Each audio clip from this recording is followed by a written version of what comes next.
Good morning, everyone. Today on Perspectives, we're talking about a serious crime that affects all of us, fraud. International Fraud Awareness Week begins on Sunday, November the 17th. It's a time set aside to educate consumers as well as businesses on anti-fraud awareness and education. Now, fraud, of course, can happen to anyone, and it takes many forms, from phone scams and identity theft to the use of social media to steal your personal and financial information. And joining us, Mobile County District Attorney Ashley Rich. Last year, DA Rich reinstated a special white-collar crime division targeting those who commit fraud to individuals as well as the business community and government. And also here today, Mondi Donaldson. She is the Vice President of the Better Business Bureau's Educational Foundation. And Detective Matthew DeGeer of the Mobile Police Department's Financial Crimes Unit. Now, according to the Association of Certified Fraud Examiners, businesses and government agencies around the world lose an estimated 5% of their annual revenues to fraudsters. That financial loss is more than $3.5 trillion. Now, to explain how the crime of fraud can affect you, check out this video from the sponsors of International Fraud Week. What does fraud mean to you? It's probably not something you think about every day. But fraud affects every part of your life. Your home, your car, your job,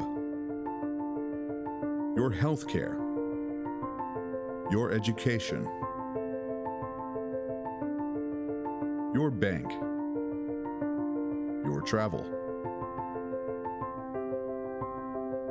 your inheritance, where you shop, your city infrastructure. And identity thieves and hackers are working around the clock to commit fraud. So what is fraud? It's more than just what makes headlines. Fraud is the intentional manipulation of the truth for financial or personal gain. Fraud perpetrators target businesses, governments, and individuals. Wherever there is money, there is the potential for fraud. So how can you protect yourself? Be curious about where your money goes or where money comes from. If something sounds too good to be true, it probably is. Always ask questions. Be alert. Monitor your accounts and report any suspicious activity immediately. Don't wait for fraud to happen to you. Protect yourself by learning more about fraud and how to report it. Visit acfe.com/protect yourself.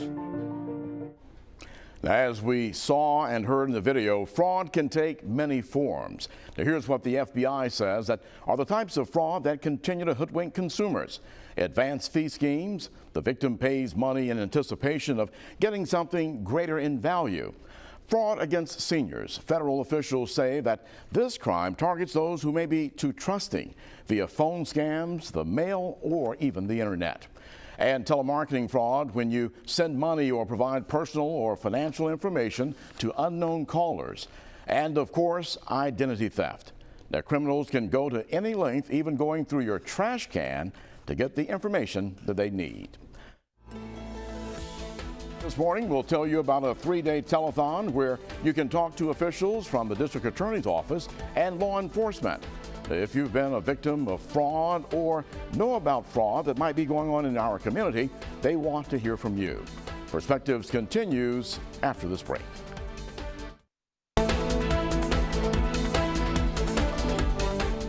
And welcome back to Perspectives. Our guest, as mentioned today, Mobile County District Attorney Ashley Rich. Mondi Donaldson, Vice President of the Better Business Bureau's Educational Foundation, and Detective Matthew DeGeer of the Mobile Police Department's Financial Crimes Unit. We thank all three of you for joining us today to talk about a very serious crime, as we mentioned. And when you hear the widespread effect it can have on not just an individual, but a community, businesses, and of course, even governmental agencies, it is something that we definitely need to be more concerned about and aware about. D.A. Rich, as I was thinking about the beginning of our conversation on this, we hear so many stories about third world nations and the corruption that runs rampant in there, where people are paying each other for different things and you have to know somebody, pay somebody. Is fraud the beast of our culture in the top tier nations? It seems like we've got, no matter all the good things, we've got someone always trying to come up with a scam to fraud people. Well, just as this commercial said, wherever there's going to be money, there's going to be fraud. And so, corruption, we don't see a tremendous amount of corruption. That's, I think, what you're talking about. But what we mainly see here locally is business fraud, identity theft, worthless checks, possession of fraudulent instruments, those kinds of things. We've even recently gotten a couple of cases where people had fraudulently produced documents and went to probate court and had them recorded. And of course, that's another type of fraud, a recording fraud. So we see various kinds of fraud here. And when you talk about that, when you really think about the businesses, the impact of that can be financial in an extreme as compared to an individual. Absolutely. And, we want to make sure, typically people see the DA's offices, prosecuting violent crime, prosecuting violent criminals, but we also have a whole division of our office, our white collar unit, that is dedicated to prosecuting these types of fraudulent financial transactions. And so we want to make sure the community knows that we have this white collar unit at the Mobile County District Attorney's Office that specializes in individual fraud and business fraud. And we've seen the billboards that you have out now where you address some of those particular issues. When we just define the word fraud, let's get a definition from all three of you. I think fraud is anytime someone takes someone else's money without earning it and in a under false pretenses would be my definition of fraud. Mondi? I think fraud is an easy word everybody knows is scam. They are scamming folks from ages 14 to 94. It is just taking advantage of someone who's really too trusting. So if I had to use the one word that I would talk about, it'd be trust, because they trusted somebody and gave them their money. And I'm sure many of us, we have stories about loved ones, especially older loved ones, that have fallen victim to this. And of course, Matthew, you are also on the side of D.A. Rich, so where you see it from a law enforcement perspective. How do you define that word? Well, mine is very similar to what D.A. Rich had, where it's taking somebody's money or identity under false pretenses, where you don't necessarily have, you may have at one time had access to it, but you shouldn't, and you still continue to use it. When you look at this, D.A. Rich, from your perspective, what do you see as the reason behind many of these people committing this act? Well, first of all, they want something without earning it. Number two, we see a lot of people that commit financial crimes because they have a substance abuse problem, they have a gambling problem, a severe gambling addiction, and they have to take money because they are owing a debt or gambling away something. Is that one of the larger reasons, I guess if we could say, where we're located, since we are close to areas of opportunities to gamble? We do see a tremendous amount of theft that occurs specifically from businesses by employees, where that particular employee does have a gambling problem, and they admit to it in most times that we do see that they do have a gambling problem, and that's when we see significant amounts of money that's been stolen from a company. When we see the Better Business Bureau, we think, of course, of you protecting us from businesses who may be out to run this type of scam and illegal activity against us as consumers. And it seems like whenever we have the weather events and homes are damaged and cause problems, we have these people that seem to come out of everywhere to prey upon homeowners. I'm glad you brought that up, Eric, because so many people do defraud people. We call them disaster relief scams. Roofers, plumbers, contractors of any kind. So what we do, we ask people if somebody comes and knocks on your door and say, I want to do your roofing, come check them out with the Better Business Bureau. We rate businesses. We'll let you know whether there's any complaints against that company.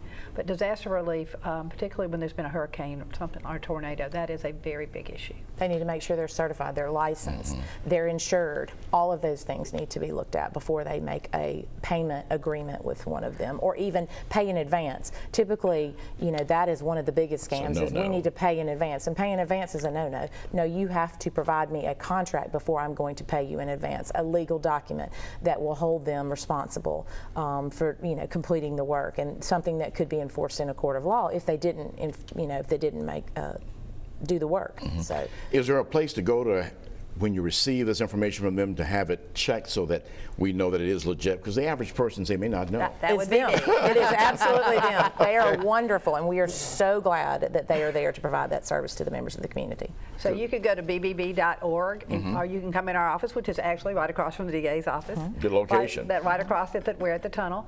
But that is what we do. You can see if there's been any complaints. You can see if they're licensed. You can see if they've been in business 2 years. We do not accredit any business that has not been in business for more than 6 months. And you have to meet certain standards to be accredited by us. But there again, if you're not accredited, that doesn't mean we don't have a listing on you. Right, right. So it's very important to use these resources that are in place already for us to take advantage of being able to check out both businesses as well as some of the different schemes that we're talking about to avoid fraud, where you're concerned about, is this too good to be true? So we're going to take a break. Hold on one point right there, and we'll come back and we're going to talk more about this in Perspectives this morning. But we continue in just a moment with more about National Fraud Week and fraud here in our local area.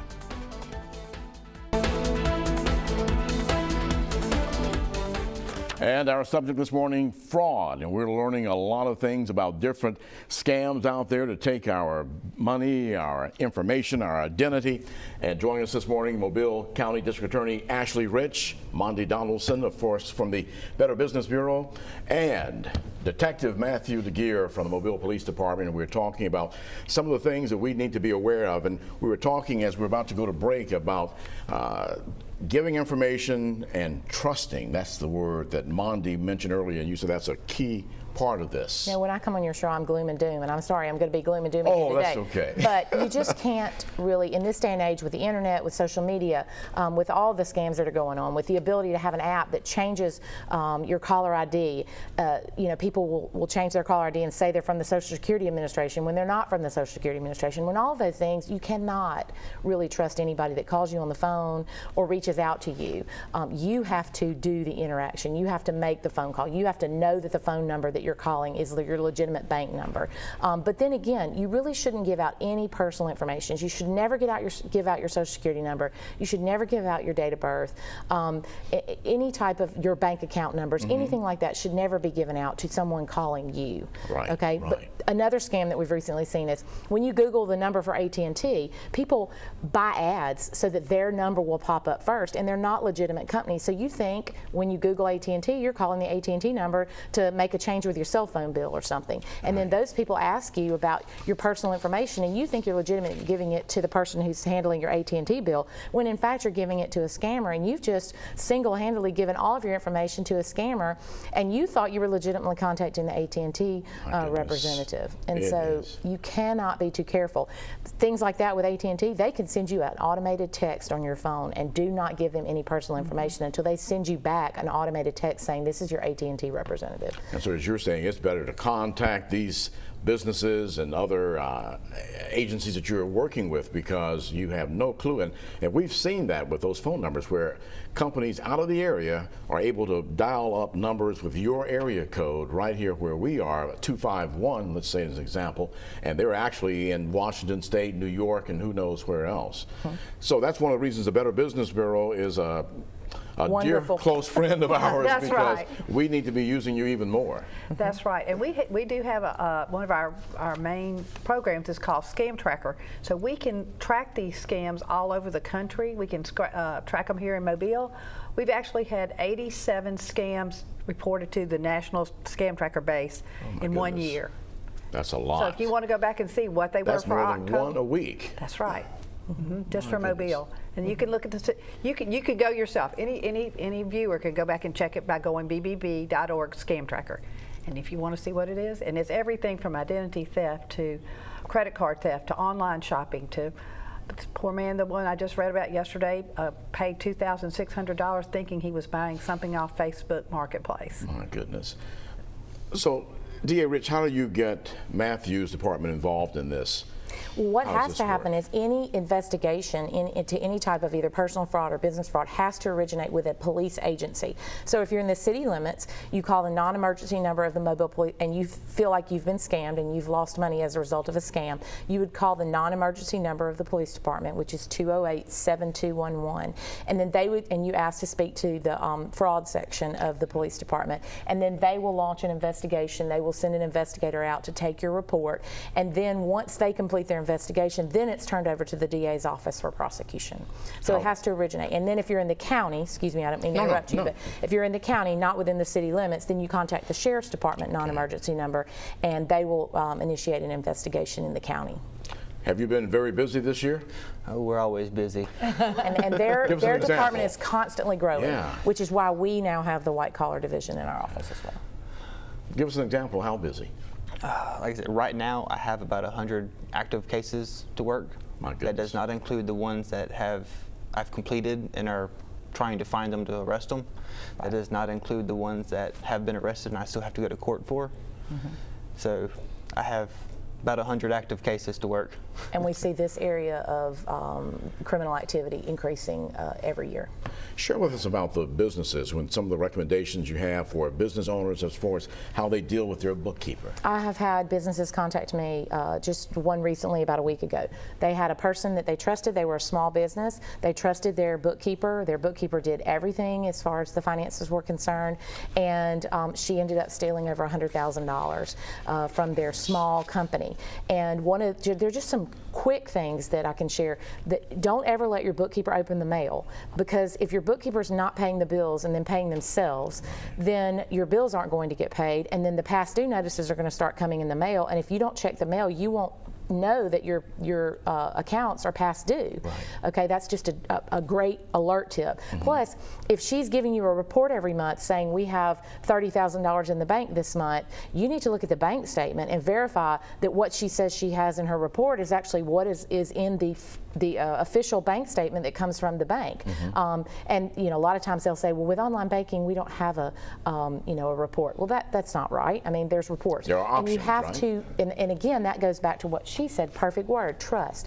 Lots of people, especially in small businesses, they become like a small family and they begin trusting their bookkeeper, and you just can't do that. And anyone, you have to manage your own money, and you can't let a third party like your bookkeeper manage your money. You Checks have and to. balances have to be Absolutely. in place. There's got to be plenty of systems of checks and balances. And even with QuickBooks, we see there's an easy way to scam on QuickBooks, and I don't want to give away all the tricks, but basically what we see is people will say on QuickBooks that they paid the cell phone bill when they actually wrote the check to themselves. Hold but that point right there. We're going to talk more on that when we come back, because definitely concerned about the smaller businesses, and can only imagine the heart attack that owner had when $100,000 gone out of their bank account. Perspectives continues in just a moment. We're talking about fraud, how it affects all of us. Don't go away. More information when we come back.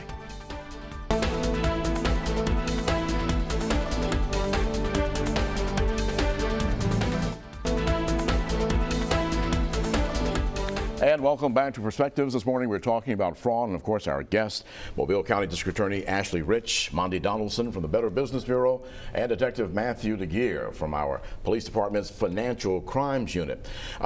You were finishing up on a point as we were going into break there, DA Rich. Just, you've got to be careful when you use QuickBooks, because if your bookkeeper is the only one that's checking and monitoring QuickBooks and what's getting paid, they can pay themselves, but then say on QuickBooks that they paid your cell phone bill or paid your power bill or paid your water bill, that kind of thing. And we see that as a common scheme, especially in small businesses. So it's just, there's lots of systems of checks and balances to put in place. And I would recommend each business contact someone that is an auditor or someone that is a CPA that can give them those tips and put procedures in place that just makes their whole accounting system safer. That's good advice. And of course, Monday, for reaching out to you, because as DA Rich said, you have a lot of information and resources available for us. We do, and we have information on every scam you can imagine on our website, so you can just go to bbb.org. We do work very closely with the DA's office. We have worked on several cases this year, and we've worked with the FBI farther up in the state in Birmingham. So we do work with law enforcement everywhere and work very closely with them. And Matthew, what can we do to make your job easier? If you know where the scam is taking place, that helps us out a lot, because then if we can't investigate ourselves, we can forward it to the appropriate agency. Or if you don't know, the FBI has a good website you can go to where they take your information and they actually track it as well. Most of all, report it. There are so many people that are embarrassed that don't want to report that they've been scammed. They have to report it, because if they don't report it, Eric, then there's going to be a next victim. And until they report it, we can't stop the activity. And we don't want there to be any more victims. So even if you're embarrassed, we need you to report it to the proper law enforcement agency so that we can prosecute that person and stop this behavior. That's right. And that's one of the reasons why we're talking about National Fraud Week. If you think that you've been a victim of fraud, or if you know if a fraud crime is being committed in your community or neighborhood, the Mobile County District Attorney's Office wants to hear from you. And starting this Monday, you can call into a special 3-day telethon. WALA, Fox 10, and of course the Mobile County District Attorney's Office are partnering in this event on November the 18th through the 20th. And the hours will be from 4 p.m. until 6 p.m. So be sure, of course, to tune in here to Fox 10 News at 4 and 5 o'clock to get more information on how to call in. What do we hope to accomplish with the telethon? We want to become aware of more scams that are out there so that we can put procedures in place to stop those scams first and foremost. But we also want to make sure, again, that people know how to report this and that they do report it so that there won't be other victims.